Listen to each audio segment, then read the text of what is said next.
I mean, we're 60, 70 days away from the presidential election. And if Joe Biden was dead, like Weekend of the Birds, he'd been dead for 3 months, I wouldn't be surprised. If he was in Tunisia, I wouldn't be like, I don't know, where is he today? Because they know every time he talks, he's going to say something like this. Oof. And by the way, how about the new Trump? Like the almost like obedient Trump now, and he's talking. He's got his mask on. Switched up his campaign advisors, and now he's wearing masks and kind of sedate at his briefings. I mean, that's going to last 3 days. It always does. But what is he doing? Did you see maybe that? Maybe he's actually trying to win. Do you have that Biden cut from yesterday, by any chance, where he was talking about? I did see how he said that Trump is the first racist president. That's an interesting one. So do we still have to tear down all the Washington and Jefferson memorials and everything? Guys. Yeah. Or are they clear now? Fuck yeah, Steve. It's just a strange. I don't know what's going on, and he is being shielded. Like he never speaks. I like now that Trump's just getting in the same arguments every day. He's like, no, we're testing more people, so the numbers go up. And they're like, but that's not true. And he's like, no, it is. That's just every day now. Right. Nobody, either side believe, it's just. So do you have it? I sent it to you? Okay, so this is Biden speaking to, I forget who he's speaking to, but he's talking about, I think, his own medical treatment. Now, he's been sick a few times, obviously.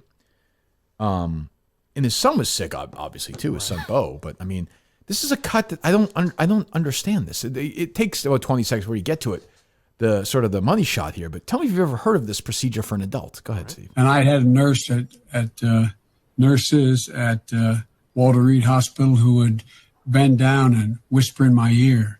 Wow. And go home and get me pillows. They would make sure they'd actually, probably nothing ever taught in, you can't do it in the COVID time, but they'd actually breathe in my nostrils to make me move, to get me moving. And I had what? Can we get? I'd be curious what Riggs' reaction was. What? So Biden is similar to like a wind-up toy. I don't. What? That's my favorite one now. Who is that? What? I think it might be like a producer on Dale and Keefe or something. What? So I don't know if he's talking about, because he's had brain cancer before, right? He's had brain. I thought he had an aneurysm. Aneurysm. Sorry, brain cancer. Right, aneurysm. Obviously, his son died. So, and he might have been. He might have been. That's what I was thinking. He may have been a Walter Reed. I mean, yeah, he was a veteran.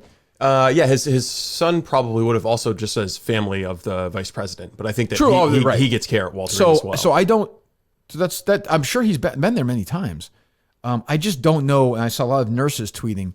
I've never heard of anybody blowing into somebody's nostrils. Oh, I have. So when children, I have. No, when you're trying to get a dog to take a pill, you put it in their mouth and you close their snout and you blow in their nose real quick and it makes them swallow. Do you think that happened to Joe Biden?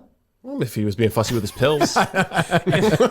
If Trump's still on his game, he'll start selling a doll where it's Joe Biden sleeping, and if you blow into its nostrils, it wakes up. Sleepy Joe. Sleepy Joe.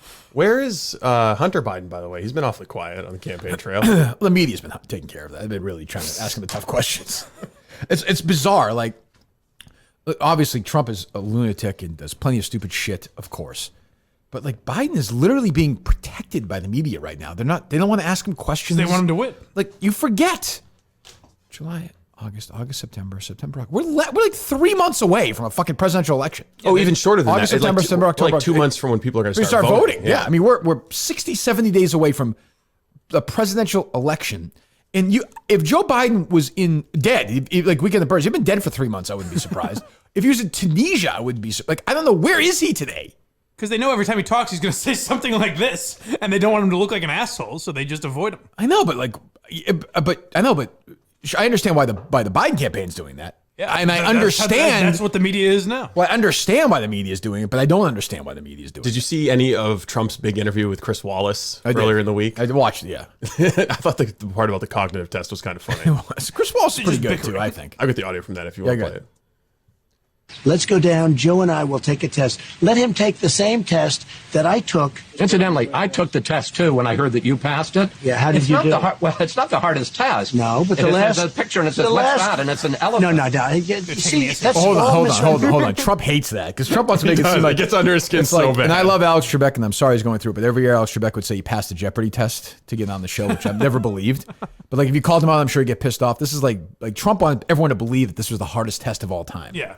Like, would the wall say the last one's a picture of an elephant and say what it is? He says, it's not the hardest test. It's a picture of what is this, and it's an elephant. You have to circle. It's an elephant. See, I don't think Biden could do that. Which is not a test you should be bragging about. Passing. No. And you shouldn't want it to be hard. You shouldn't want it to seem hard. No, but I think, if you're going to, be the most powerful person in the world, you should probably be able to pass it. I guess so. I mean, you're trying to be the most powerful person in the world, and you're bragging about properly identifying an elephant. Wouldn't you want to watch the two of them do that, though? Take the test? Of course, Biden and Trump would be unbelievable. No, I think that the debates... I'd love to watch Trump just do it, like thinking and circling. And just the debates are going to be fantastic. There'll be like a promo for abuse of elderly people. If I was Trump right now, I'd say I want 10 debates. 15 debates. Let's do a debate a week from here on in. Pick the issue, anything you want. The thing is, unscripted, 2 hours. The thing is, though, the media will come in on either side. Oh, no, coronavirus, we can only have 2 debates. Or if Biden wants more debates, oh, yeah, no, the democracy demands that we have more debates. Either way, the media is going to be on his side. I would say that Trump today hold a press conference, 1 a week until election day. You guys can pick any. You guys pick the topic every week. That's your choice. You pick the moderators. Your choice. My only deal is it's just you and me. No scripts. Nothing. 2 hours. Freewheeling. Biden would be. He'd be dead Exhausted, within 15 minutes. He would call the poor guy. And by the way, I think it's cruel to do it. I actually do think this is cruel at this point. The only benefit would be is if Trump talks that much, he's going to say some more, which doesn't really affect him. Yeah, I mean, it doesn't. But it's kind of hurting him now a little bit. Yeah, I mean, yes, but I do wonder sometimes: is it hurting him, or is it hurting him? This is the only thing I think when I say that it's hurting Biden might the win, polls that could be lying that are done by people who did it 4 years ago. Yeah. So I mean, I do think there is a huge percentage of the voting bloc who just don't want to answer these questions and say they vote for Donald Trump because they don't want to deal with shit. I saw a guy yesterday in Massachusetts with a fucking "Make America Great Again" hat. I was like, this guy's got fucking big balls. Right. I mean, it's like the fucking Curb Your Enthusiasm episode. Like, what is? He doesn't want anyone to talk to him. Maybe, but I'm like, this guy is. You're looking at him, and meanwhile, he has a hat that's supporting the president, whether you like him or not. And I'm looking at him like, this guy's a fucking lunatic. It's crazy. But also, if someone's harassing you outside a grocery store for who you're going to vote for, aren't you more? If you are voting for Biden, you're more likely to stop and say, yeah, that's who I'm voting for. Of course. Oh, voting for Trump, you're not going to stop and talk to these people. That's why Trump won. That's why 4 years ago the polls were bullshit. Yeah. Like and by the way, there's also.